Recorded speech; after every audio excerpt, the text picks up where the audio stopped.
Hello. So, first of all, what's up, Lisa? How you doing, boo?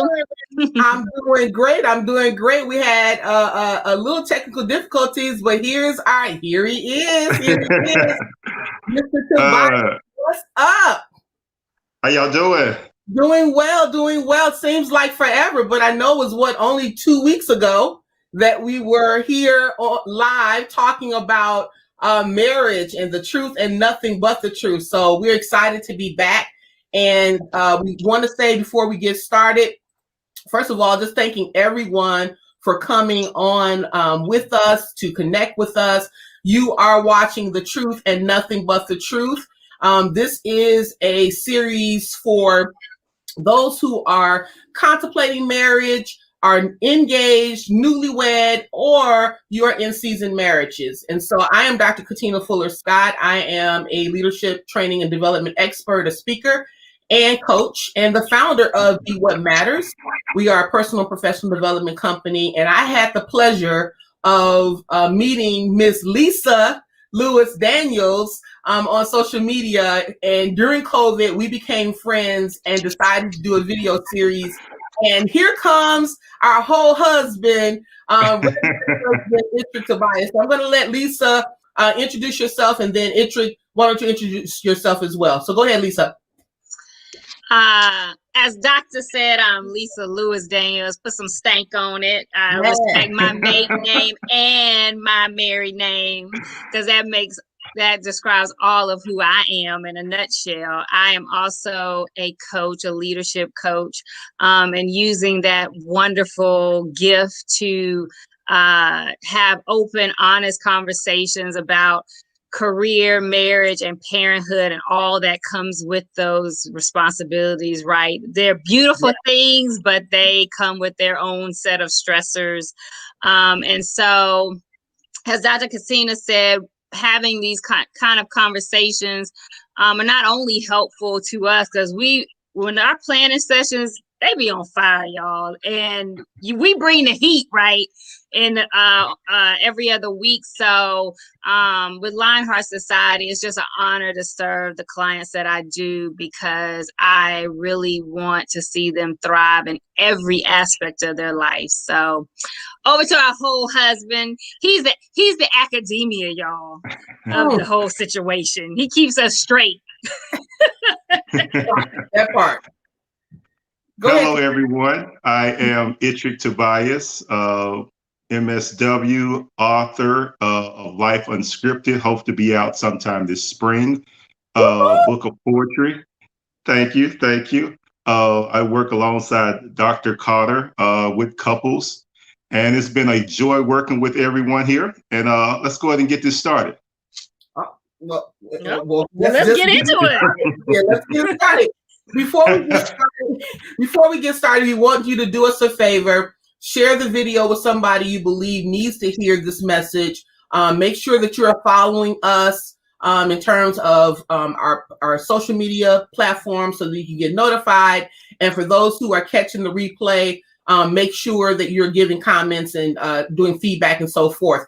Before we get really into the conversation, just want to let you know that this is an interactive conversation. So please, we want to see your comments. And with that in mind, we are streaming live through StreamYard, which requires you to give Facebook permission to let StreamYard post your comments. And so please give StreamYard that permission, and let's get into the conversation. So we've been talking about a number of things, but we wanted to focus our attention on this concept of building a house, right? And being in partnership with each other as married couples, or again, whether we are under contract in a way in our engagement, or contemplating going into contract with someone in a marital agreement. We wanted to really drive home this concept of how do we build a home versus a house. So when we were talking and saying that really getting up to this point, when you think about when you're purchasing a home, right? You search and you choose the home of your choice, right? You look for all the things that you desire, and then you finally find this home and you make an offer. And so for us, making an offer is talking about really coming under contract, that initial stage of once you were searching for a mate or a boyfriend or girlfriend or what have you, and then you make yourselves exclusive to one another, right? And then it leads to this unfolding and unpacking. So in this contract stage, when you're under contract, you have to do a home inspection. So this isn't a home inspection, is where you start finding out where some of the cracks are, where some of the issues are in the home. And so it is in our relationships. We start seeing some of the quirks that we just don't like. And someone said the idiosyncrasies that jack us up.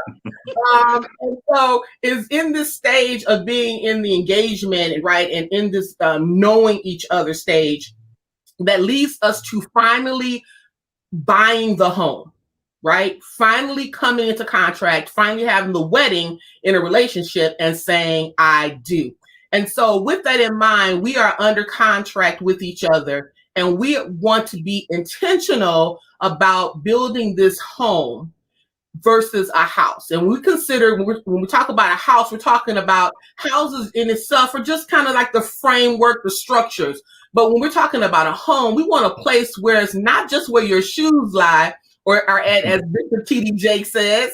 It's not just for that, but it's a home filled with love, connection, and commitment, and it has a strong foundation. So just to give you some context as to why we're talking about marriage, architects built to last, we want to be on strong foundation. So one thing that we said was, over time, the couple's effort. So when you talk about foundation, and you all jump in on this, when we're talking about foundation, we said that over time, the couple's efforts will cure or strengthen the foundation of the marriage. What are your thoughts on that? So when you first get together, you have foundational knowledge, which causes you to come under contract. I like you, you like me. I can see us building a life together. And so it's enough of the stuff that makes it work to bring you under contract. But it's not until them life lessons and experiences start hitting you that you figure out whether the legalities of that contract can hold together. Oh, you jumping in right away. Okay, Lisa. Lisa. You know, that until death do us part. In sickness and in health. For richer or for poor.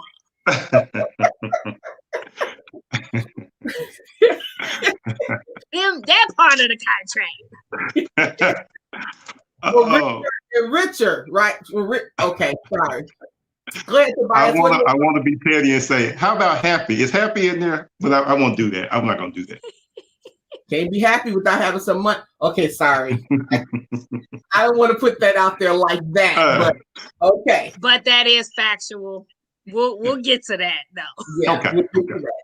But when you're thinking about like just the idea that the foundation is freshly poured when we come into contract, when we're first married, but the tests and the trials of time will help either cure that, because either way it's going to get cured, right? It's going to solidify. And you determine in how you build up this marriage and how you are intentional in your blueprinting and pouring of the foundation, if it is going to be weak or if it's going to be strong enough to stand the test of time. And so we want to jump into that conversation in terms of getting married. You don't know enough to stay married. We need to tap into the resources that help us, because you don't know what you don't know. Speak about that, Tobias. So as soon as we hear someone is getting married, we all jump up and down and say, oh my goodness, congratulations. But the reality is, what exactly have you done? Wait. That is the reality is, because we have the mindset that everything is going to be easy now that someone else is there. Makes sense, however, in theory, but in reality, it's not true. So because you're still going to have those hardships, but you have them together, and it's the ability to endure those things. So there's no blueprint on the whole ideal of being married, because you just don't know what's up ahead. Right. And life happens to us all. So true. Lisa, what do you have to say about that and giving the offensive plays? What do you have to say about that? So I would say my offensive plays when we got together, because you can't plan for everything. Like Tobias said, life happens. So the conversations for us look like, what's your thoughts on money? How do you spend money? What are your views on raising children? What do you splurge on? What do you cheap on? Do you want to live in a house versus an apartment? Like all the things we could kind of think of that would cause a conversation to be created. Like we had those conversations. And so I think in the investigative process, like you want those conversation starters. So it invokes thought. And granted, you don't know if that's how you're going to react. Because when stress and life happens, you said one thing, you might completely do another because you were triggered in a certain way. But at least you have those conversations in the back of your head and you kind of know at least the initial thoughts of the person. So I just think it's imperative to keep conversations going throughout the marriage, but have those hard conversations up front, because if you do, then you can make a better decision should you even be with homeboy or homegirl and not in the first place. Yeah, I don't think enough of us really have the insight to have those conversations. You know, I am well,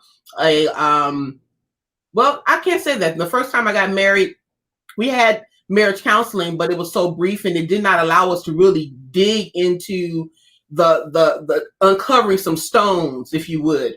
And I think a lot of times we don't want to go down that path out of fear, because if people really see and know some of the demons that we wrestle with, we probably would be alone.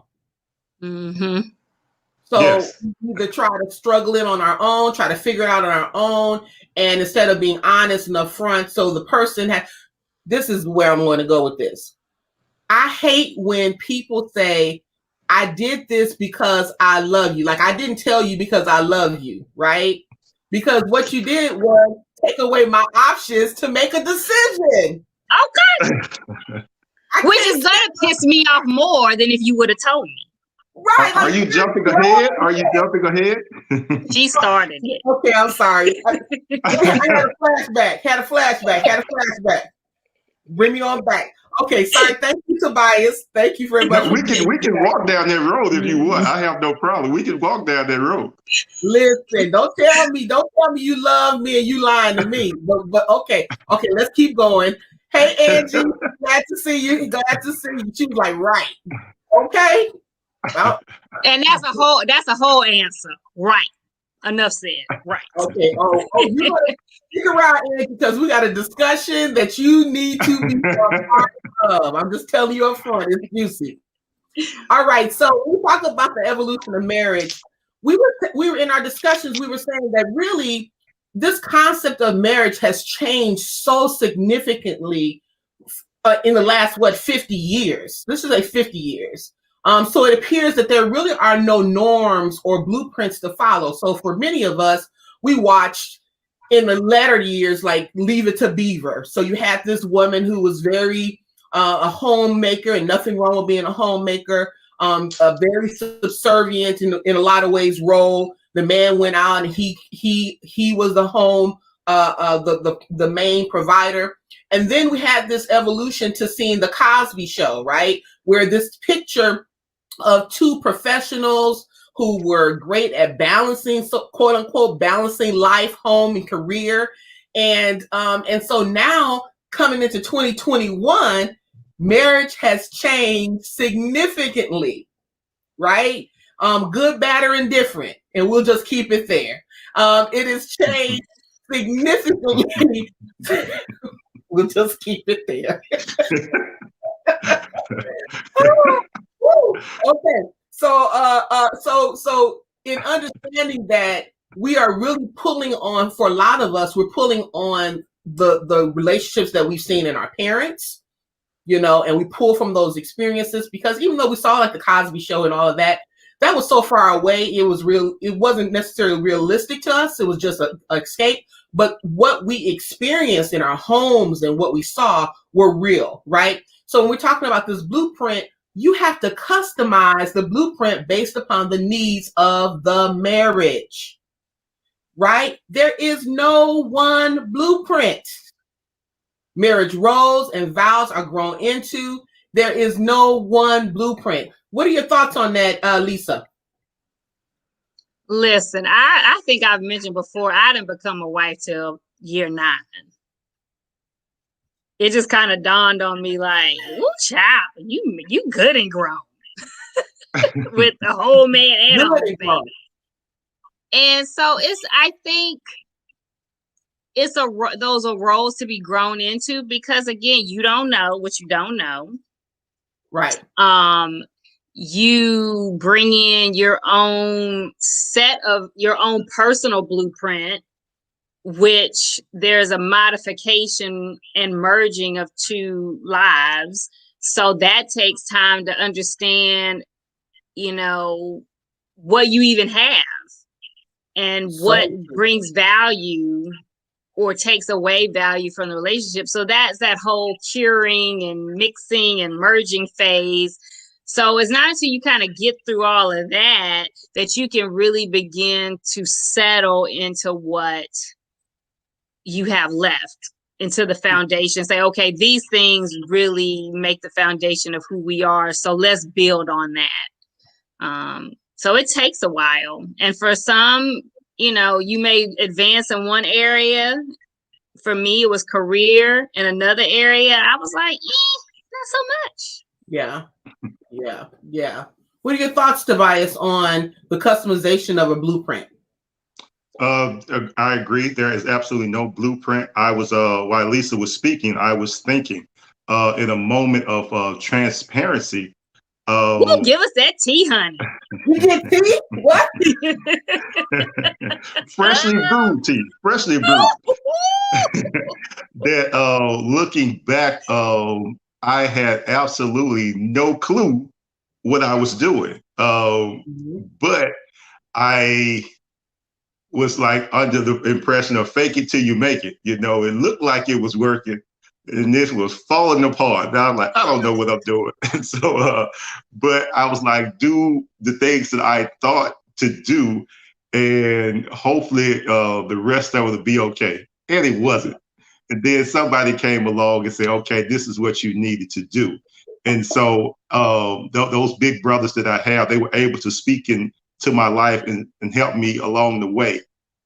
Because again, there's no blueprint. So when life happens, and it's different when you're single and responding to life. It's a whole nother animal when I'm married and responding to life. Because now I'm responsible for her. You know, so if something happens, then I got to carry the load.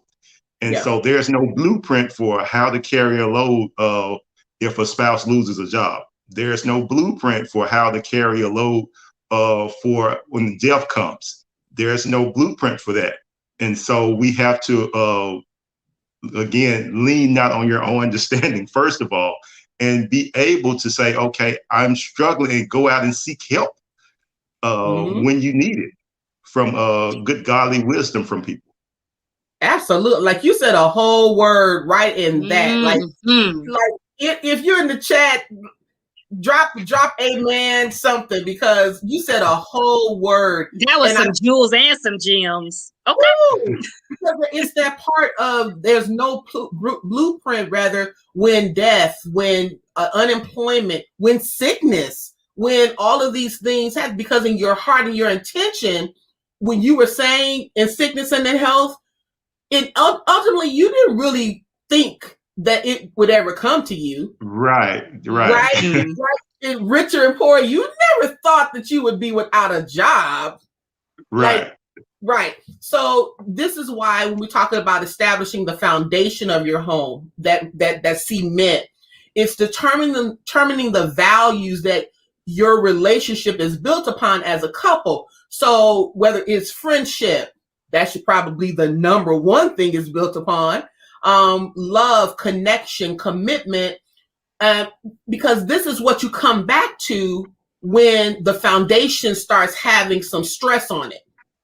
Right? That's what you go back to. You go back to the root of what brought us together in the first place. And so we were talking about sometimes before you start pouring foundation and establishing things, you have to evacuate some things. Lisa, talk about that evacuation.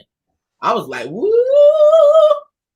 I mean, it's a place where, and I think it was maybe a misspelling. It's the excavation of your relationship. Sorry. Yeah. Because, you have to, well, not have to. Again, you don't have to do anything that we say, but 19, 10, and coming up on 15 years, you just might want to, listen a little bit. So excavation process is about like identifying the things that don't work in the marriage, or identifying, well, when you do this, that doesn't feel so good, or this is what I need when this happens, because you want to have each other's back, right? Absolutely. Because if I'm over here being shaky and holding up my side of the house, then it's going to lean. Right? So you want to make sure homeboy is holding up his side and he's doing good and he's doing the same for you. And then you continue to grow. Yeah. And you're continuously looking for, well, this needs to be repaired. This needs to be redecorated, so to speak. And there's a constant surveillance of those things that aren't working in your marriage. And as we've said several times, you want to make sure that you're giving each other grace, because neither one of y'all are perfect. Neither one of y'all are without, sin and weakness. Right. So, be good to each other and nurture each other's strengths. And I wouldn't say that disregard the weaknesses, but when you tend to build each other up and you focus on your strengths rather than the other person's weaknesses, somehow miraculously that thing creates synergy. And y'all be this power couple that can't nobody stop. Right. Okay. Just saying. So when I was thinking about that, and you brought up a good point, I want to go back to a comment that Angela made. Hey, Bishop Melton, thank you so much for joining us. For those who are joining, if you have not given StreamYard permission to let us see your comments and let us know you're there, please do so. But Angie, you said something. She said, we mapped out our blueprint, but the ground shifted and we had to go back to the drawing board to rebuild. Absolutely. Look, if you don't notes, doctor. You're all up in the message, Like you have to have that foundation, because what that is, the shifting is really called foundational distress, right? It's the foundational distresses that come and starts to shift, and just life and circumstances happen that cause so many shifts. And so we were talking about one of major foundational stresses and distresses was this idea of, and I'm laughing because we had such a heated conversation, so this is where I need you all to get in on this conversation. We were talking about one foundational distress could be, keeping secrets versus having privacy as an individual in the couple, and understanding how the changing of it changes the dynamics of the relationship. So Tobias, talk to us about the keeping secret versus privacy. So make sure they engage on that question. What is the difference between? Question. No, we want to ask you, what is the difference between privacy and keeping secrets, and does gender matter? So we're going to post that up and give you an opportunity to put that in the chat. Make sure you answer this question because this right here is juicy. Go ahead, Tobias. Okay, so in our planning, I gave the scenario about secrecy and privacy. And so I used the scenario of a couple being about to get married. And and the gentleman did not tell the woman that he had a 16-year-old child. So I was under the impression that because he has no relationship with the child, the mother hasn't allowed him to see his child, then it's probably not a big deal. And then the floodgates open. Oh, you gonna have a whole baby and you don't tell me? That's what I want to know. So I was under the impression of that, okay, that I don't have a real relationship with the child, then maybe this does not really matter as much. And then I listened to the women and I heard that if he shows up for Thanksgiving, then it's going to matter because who is this at the door? And so I was like, yeah, okay. Yeah, like it matters. So what really got us was that this whole idea of like, dude, you don't think it's important to tell the person that you are about to marry that you have a child, whether the parent allowed them to be a part of your life or not. So I'm sitting at Thanksgiving eating my turkey, and all of a sudden I hear the knock, and it's like boom, boom, boom. By the way, I'm your long lost son. Well, I haven't talked to him in 16 years, so I was like, so that's what was my thinking. Okay, go ahead. Okay, so so someone said the difference between privacy and keeping secrets. Okay, Bishop Melton, like you're getting into the women now, sneaking those new shoes into the closet. All right. First of all, I'm not sneaking those shoes into any closet because I go to work every day. Deal with it. You just didn't happen to notice them. Oh.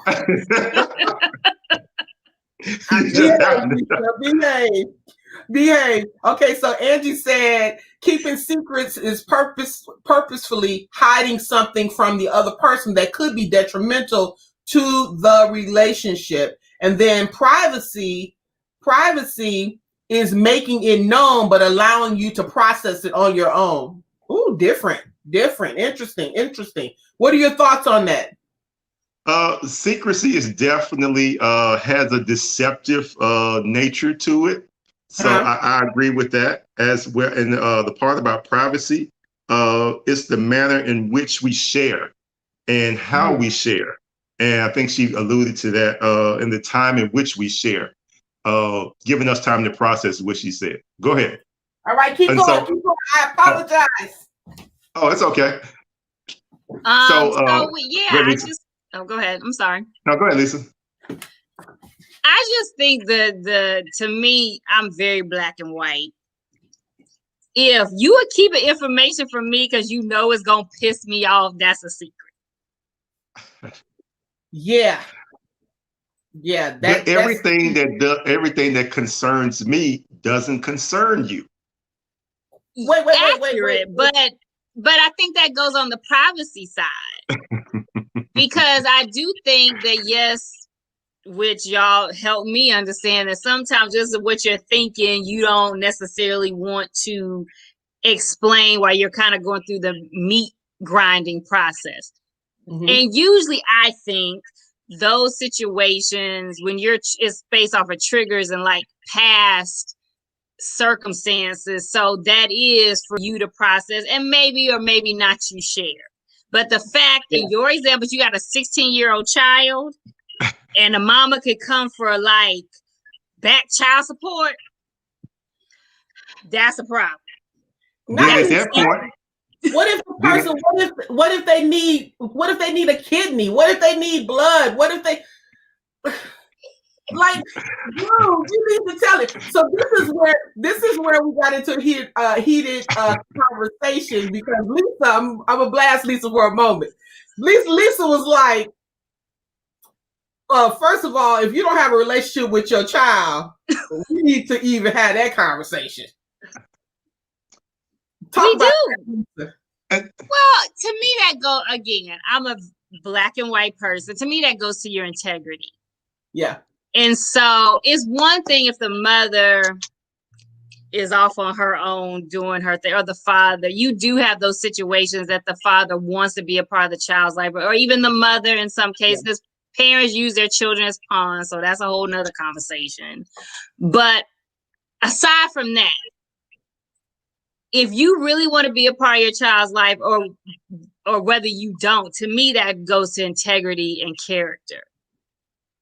So if you're in court fighting for your child, or you're like, I've tried everything, it's not working, that's one thing. But you just like, well, she just doing what she doing, and I don't want to deal with it, and her drama, that goes to your character and how you gonna treat me and any babies that we might have. Okay, wait. Here's your witness from the pew. See? Here's your witness. Yes, Lisa, that's what I'm saying. What I'm talking about? Come on here. Wait. Bishop Belton said that boat is going to show up in the garage. I have a job as well. Oh Lord. He said a boat. Going back to the shoe. That boat is going to show up in the garage. You can have your boat as long as we can't afford it, honey. Let's look at the finances first. Let's look at the finances. You can have your boat. And I have my shoes up on the side, letting the wind go through my hair. Okay, so I'm gonna bring this response, and this has been a tricky response for a lot of people because it's a question that comes up when you're first getting married, right?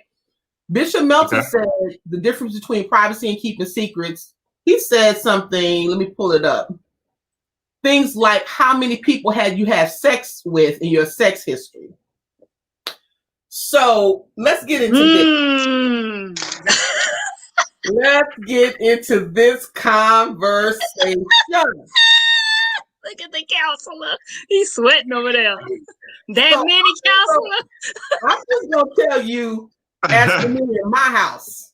Okay? Ask for me in my house. I'm a firm believer. Come on, Tobias. I'm a firm believer. Go ahead. I'm a firm believer that outside of having a sexual disease, meaning that you are ill, maybe you're HIV positive or whatever, you have something, right? Outside of that, I don't need to know, and don't ask me, because I don't owe you nothing.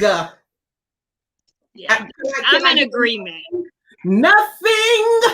I don't owe you nothing. In regards to what I did before I said I do to you. Accurate. Okay. And as long as it didn't result in a 16-year-old child, we good. Wait. Let me tell you. Okay, go ahead, Tobias, because I want to bring up something Andrew just said. Go ahead. I don't know if I can say this. Yeah, it's the truth. Oh, man. Okay, so I agree with you about the whole sexual thing. As long as there's no disease involved in, I don't think that question should be asked. But just know if she has a certain talent, she earned that skill. I'm just gonna stay right there. That's all I'm gonna say. That's it. I'm gonna stop. She just be naturally gifted. Wait.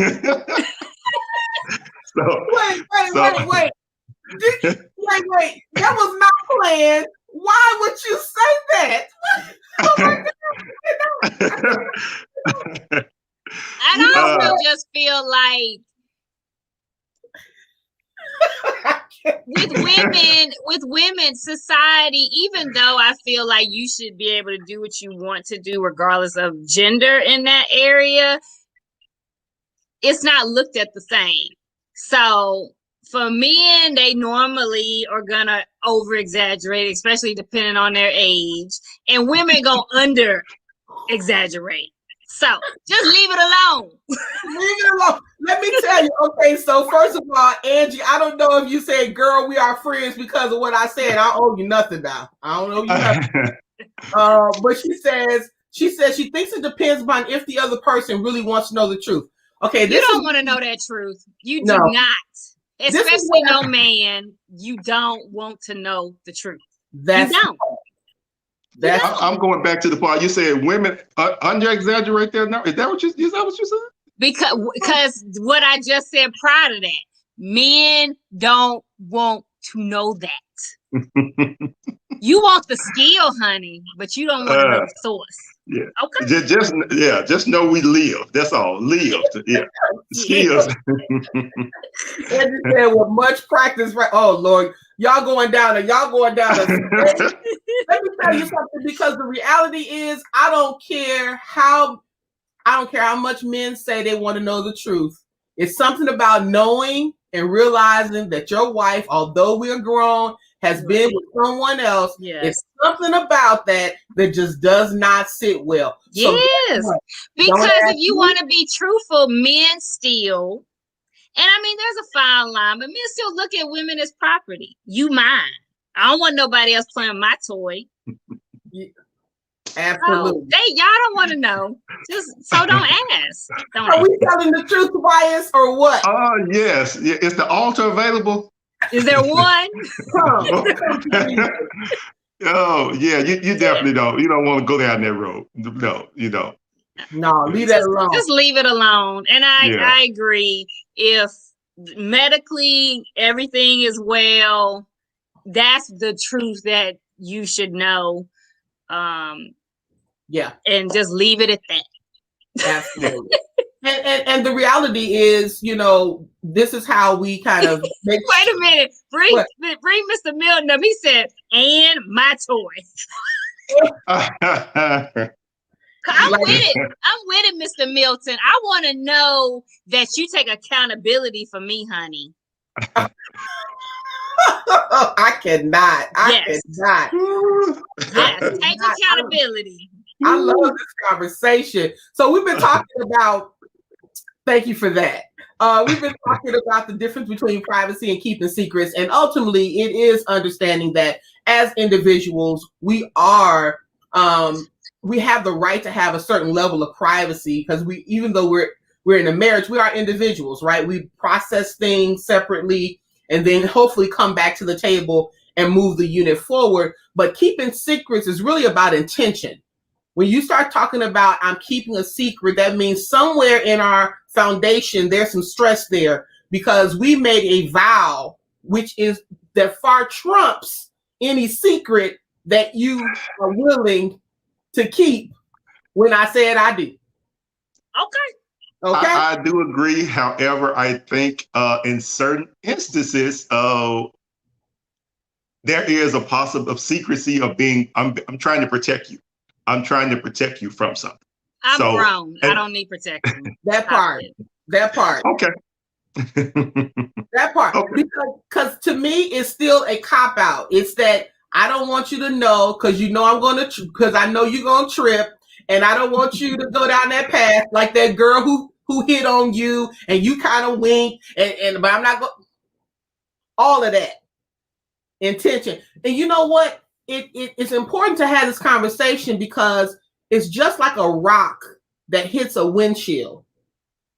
When you start going down the path of having what we consider little secrets, small secrets, it becomes this shattered piece after a while, because the seed has been planted that it's okay to have a secret, if that makes sense. Agree? And it's not with me. Nope. Yeah. Agreed. Yeah. So intentions, absolutely, Angie, intentions. And then Bishop Munn said, do you really need to know? Will that be beneficial? And of course you're using maturity, right? You're filtering it through maturity because not everything needs to be shared. But if your heart is saying, I need to hide this, that's a greater intention and a heart issue. Yes. Yep, you are. Bring the blessings. Yes. Bring the top. Hallelujah. Hallelujah. All right. So we were talking about some distressors that affect marriage. And this has been such a rich conversation. Money, sex, religion, roles, communication styles. These are all things that can be stressors on your foundation if you did not pour the right foundation and you're not intentional about being aware of how these things are affecting your relationship. And so any thoughts on that before we go into setting up the infrastructure? Actually, yes. Okay. I was actually telling my father, aka John Willie, about this conversation we was having. We're talking about the distressors and the importance of having the conversation and making sure that they don't become issues. He said, well, number one is money. Ain't gonna be no good sex if you don't have money.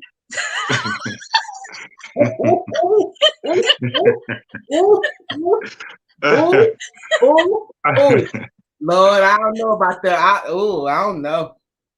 Not over the long term. If your mortgage ain't being paid, do you? Yeah, it's kind of. You just it's kind of hard. It's kind of look. Do up in the car. Do up in the dark. And then I'm gonna go. I'm gonna have to put you back on the market. You can't pay my bills. You are for sale. This house ain't right. I cannot. Who said something? Let me bring this up. Angela said, and we'll move on from this. She said, I believe Tobias on that, especially for men. He will keep what he feels will shake me at the wrong time. I don't agree, I didn't agree, but he did it. So it's just having the understanding, especially with your mate, knowing when you should have conversations. Time is melting. Need money to get the honey. All day. You need money? Yes. You don't need money to get Yes. Okay. And to keep it flowing. Yeah. Well. Thank you, Angela. Thank you, Angela. I can't. Okay, let me go on. I cannot. Okay, let me take this question down because this one is a hot one, honey. That's a hot one. That's a hot one. So we're talking about getting into like the infrastructure, and it goes back to the stressors. I think about the little foxes destroy the vine, right? And Bible talks about the little foxes destroy the vine. When we ignore the cracks, it only causes them to get bigger. All right. So some of the things that in our infrastructure, we were talking about the framework of the house is one little fox could be criticism. Now, I'm a woman. I'm a whole woman.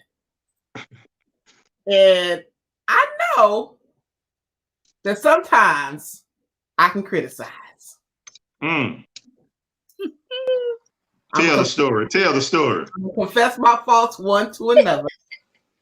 You coming to the altar today? I'm going to come to the altar.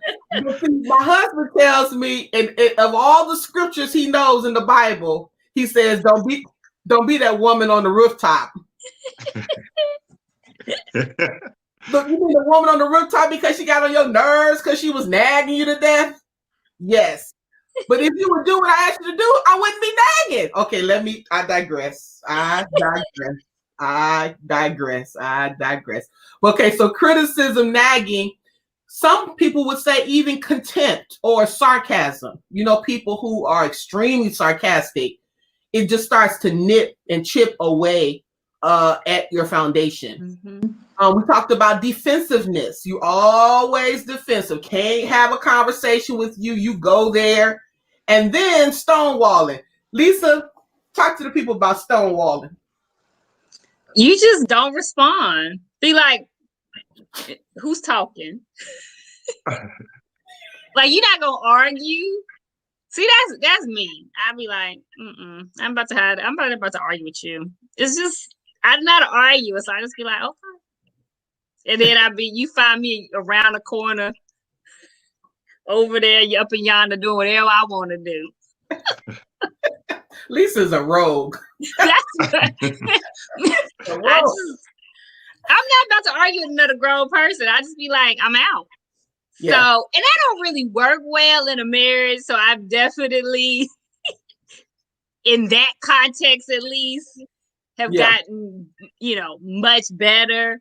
But I mean, any of these little foxes, if you aren't, and everybody has them, the three of us just put our stuff out there about what we do, but everyone has their defense mechanism, the thing that they do when they're triggered. So we all have them. So it's incumbent upon you as the individual to be vigilant and understand what your triggers are, what your coping mechanisms are, so you don't unintentionally or intentionally, because depending on how bad they get on your nerves, sometimes you can do stuff to make them get away, but you keep doing that, eventually they just gonna be away. Yeah. And they not coming back. They don't want to put their shoes with your shoes no more. And then you end up in the whole husband's office. Talking about what happened. I don't understand how I got here. I want to ask a question. It wasn't one of our engagement questions. I just wanted to know. I'm gonna put it up here. What are some other little foxes that can destroy marriages? Put that in the chat. What are some other little foxes? Now we know adultery and stepping, all of that, but the little foxes, the little idiosyncrasies, the things that get under our skin that chip away at marriage. Put that in the chat. What are some little foxes that can destroy marriage? I think one is stubbornness. Because everything is not always going to go your way. And you have to have the ability to adjust to the other person on the fly. So just because I was this way yesterday doesn't mean I'm going to be that way today. And so being able to be fluid in the flexibility and not being so rigid in your thinking and saying it has to be this way, or I'm always going to be right. No one is always going to be right, and no one's always wrong. Right. So there is a balance there. Absolutely. Absolutely. Thomas Milton said, treating a man like he is a boy. I say, or treating the woman like she's a girl. Yes. True. But treating that man like a boy, you can do a whole lot of stuff to a man, but you do that, he ready to fight even his mama on that. Yeah, that's a no. So I call it setting the tone in my house. Yeah. I'm not an arguer, so I call it hearing myself. I just repeat stuff. I'd be like, what might be a good idea? And I just put the little pebbles out there, little crumbs. And all of a sudden I hear, babe, we should. I'd be like, that's such a good idea, babe. You so smart. Look at you. He knows all your secrets now, right? I tell him. Now, again, when you start to get like towards the double decades, you just be like, what you gonna do? It's cheaper to keep her. I cannot with you. I cannot. Okay, so let me hear some people who said there's some other little foxes, and this is really good because this gets into Thomas Melton said talking too much. Each person needs some. Oh, that's Yolanda. Yolanda. Hey, Yolanda. Good to see you. Sorry about that, Yolanda. Talking too much. Each person needs some space. Absolutely. Melton said comparing your companion to others. Woo-hoo. See, this is why you don't have that conversation about sex. This is why. I'm just saying. I cannot.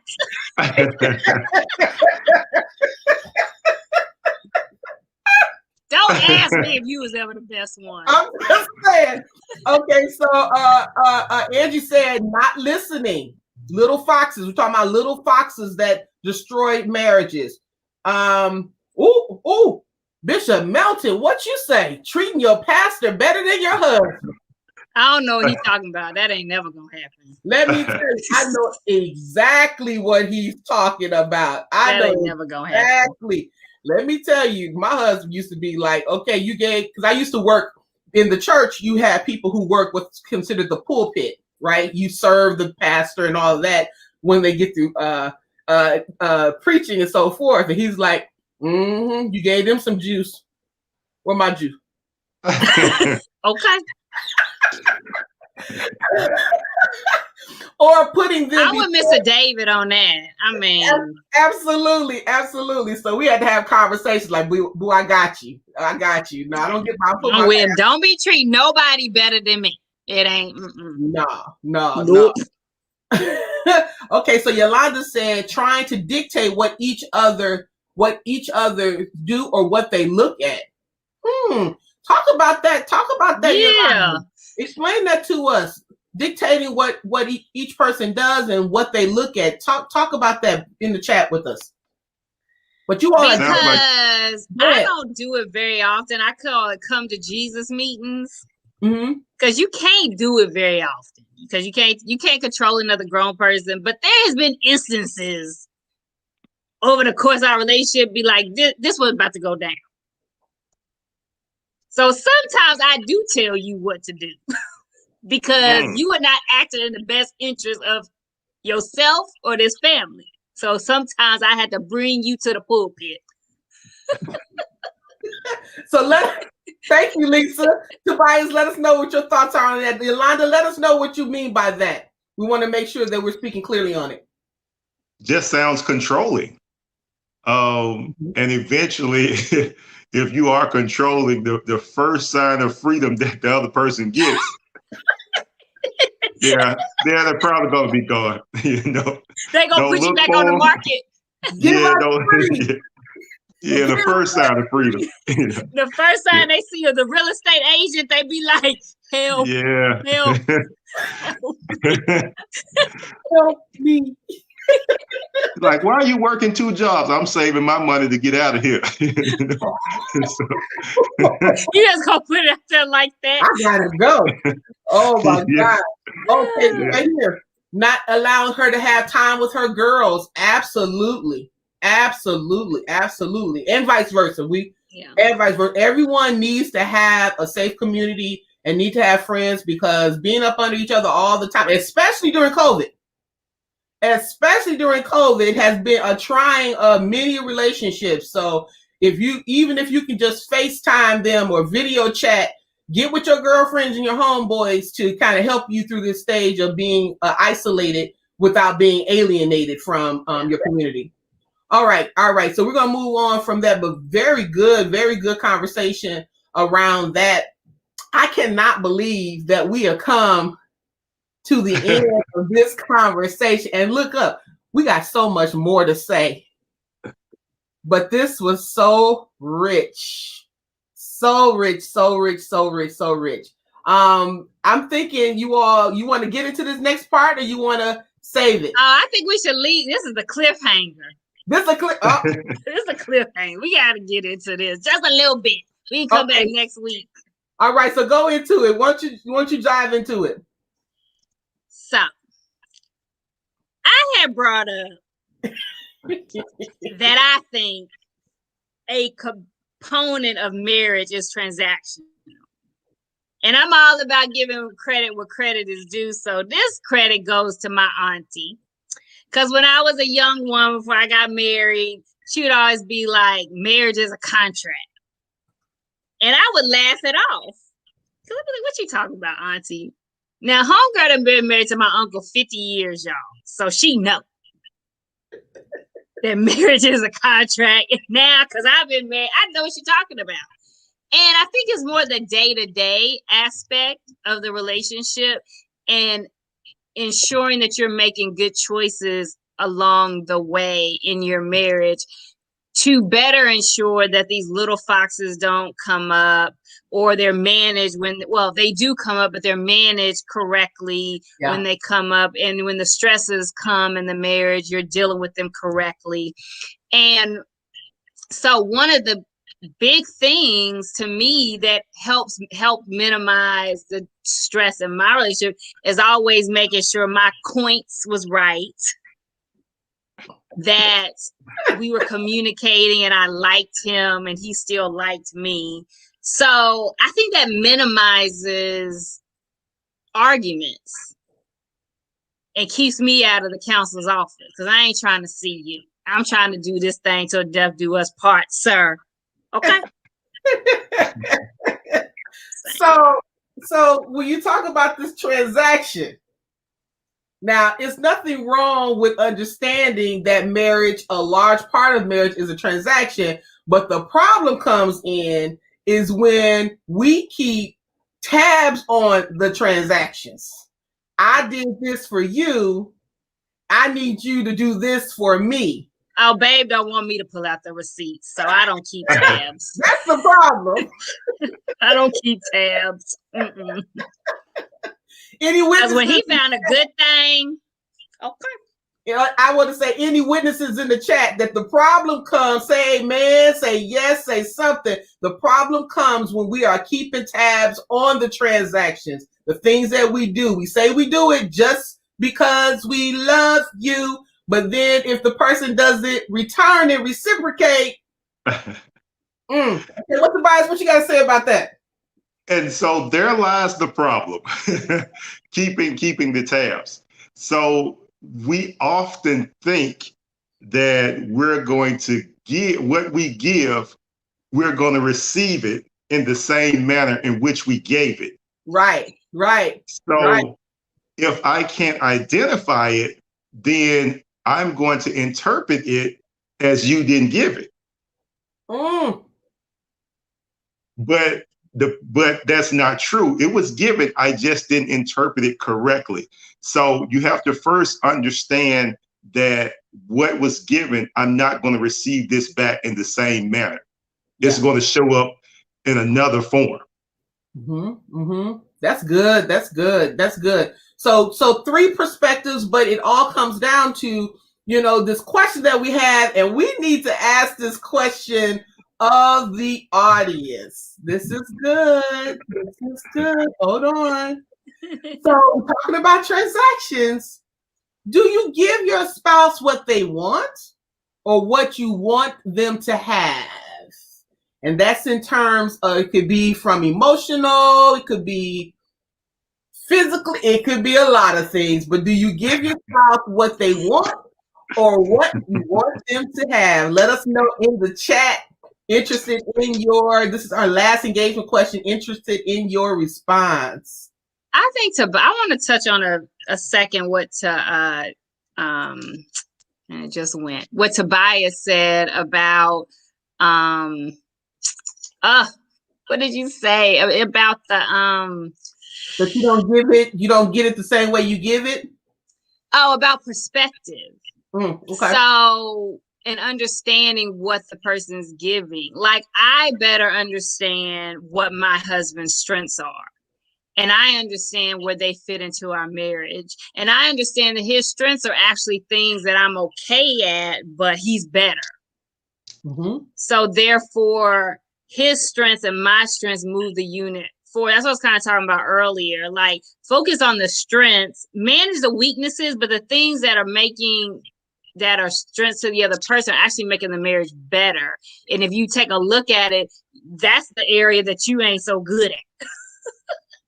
Most times. So they are giving you what you need, because if you had to do it, you'd be a hot mess. Ooh.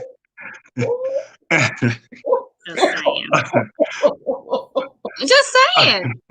I mean, that's one of the biggest lessons that I learned. I was like, he's not doing this, but then I'm like, well, look at what he is doing. I'm like, if he wasn't doing that, right, we'd be on lean. Our house would be on lean. Right. So I think is understanding the strengths, and if you looked at the marriage, you would better understand what the person is giving is actually what you need. That's why you was attracted to him in the first place.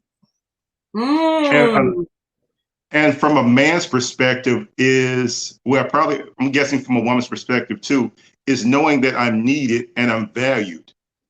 So if let's just say something simple, I'm doing, going out to get the car done, does not mean do the brakes and the fluids and get new tires and everything. Does not mean she has to do the same thing. Her giving may be, hey, I got a nice dinner waiting for you when you get here, something that you will enjoy. Oh, I cooked breakfast for you and we can have breakfast. So again, it's not going to come back in the same manner in which you gave it. If we want to do it in biblical terms, Katina, let's say press down. What? And shake it together. Right. Hey, okay. It's almost Sunday. I ain't gonna go there. You know, Run it over. Yeah. Hey, run it over. Come run on now. It over. Hey. You know, we'll go to church in a moment. We'll go to church. Glory. Is there one? Yeah. Okay, so we got some great comments from this. Do you give your spouse what they want or what you want them to have? Thomas Melton, Angie said, it should be what they want. Yolanda said, this question goes to learning your spouse. Going back to what you said, Lisa, about strengths. We give each other what we want as needed and vice versa, what we want each other to have. You have to know when to move in each. Absolutely. Yes. But not times is what we want, but most times is what we want them to have. Yeah. I agree with that. Especially if I won't say that right there. Well, I will say it, especially if it's to our advantage. We always doing something to our advantage. That's human nature. Yes. Absolutely, Bishop Melton. I don't want you to feel like I'm a job. Like the transactions I put in 3 hours, I need to get 3. No. Yolanda says 21 years now in March, we do this better than we did than when we first got married. You better now, Yolanda. All right. You better come on, Yolanda. Thank you. Okay, so just wanted to have a conversation. Did we do well with that one, Lisa? Yes, honey. What about you, Tobias? What's your thoughts? I give it a thumbs up. All right.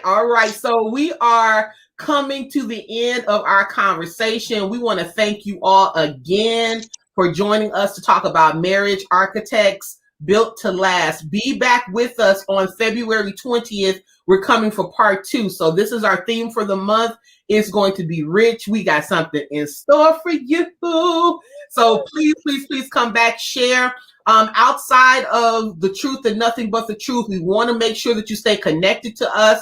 Each of us are in our walking in our purpose. I'm a leadership speaker, coach, and trainer through Be What Matters. And so you can definitely reach out to me at Dr. Dr. KC Fuller Scott on my Facebook business page or KC Fuller Scott on Facebook regularly. And then my website is BeWhatMattersLLC.com. So I look forward to reaching out to you to be able to be of service to you, Lisa. And then Itri, tell them how they can hook up with you. So again, I'm Lisa Lewis Daniels. I am a coach at the Lionheart Society. You can find me on Facebook at the Lionheart Society or at my website on the lionheartsociety.com, where we have engaging conversations around making pivots as it concerns career, marriage, and parenthood. Good. Okay. I am Itri Tobias, author, poet, MSW. You can reach me at Tobias Towers on Facebook, and on Instagram, it's wordsgivemelife_77. Looking forward to connecting with you all. Absolutely. We want to say that we want to know, how was this episode? Tell us your feedback now. And if you catch us on the replay, we always want to thank you for joining us. I believe we're probably on our 7th or 8th episode at this point, and we started in November. So we're excited about bringing more value to the conversation, building stronger marriages, stronger families, and ultimately stronger communities. So thank you so much. Did I miss anything, you all? No, that was it. All right. Listen, go have good sex, have good marriage, have good times, have good babies. Good babies, and be good to each other. God bless you all. We'll see you on February 20th. Bye-bye. And happy Valentine's Day to everyone. Absolutely. Yes. Ooh, there's a lot of babies gonna be made. That baby making music. All right, I'm gone. Bye. Bye.